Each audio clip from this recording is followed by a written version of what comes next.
Hi, this is Visit Pro 3 channel. In today's video, I will show you how to find saved videos on Instagram.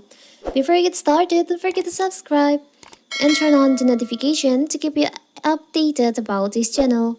So let's go! You can like an Instagram post and not necessarily save it. Likewise, you can save a post without liking it. In either case, Instagram keeps tracks of your action. Both the like and bookmarking feature can prove someone helpful later, as you can see what posts you've liked in the past or those that you have saved on your account. So how to find it, how to find the saved videos on your Instagram.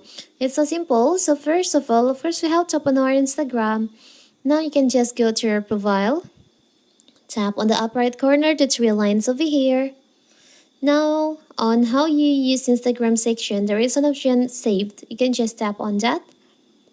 So here's all the posts, all the videos that you have saved on your Instagram account.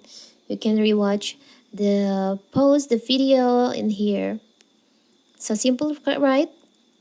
So that is how to find saved videos on Instagram. Don't forget to like and subscribe and turn on the notification to keep you updated about this channel. Thank you and see you.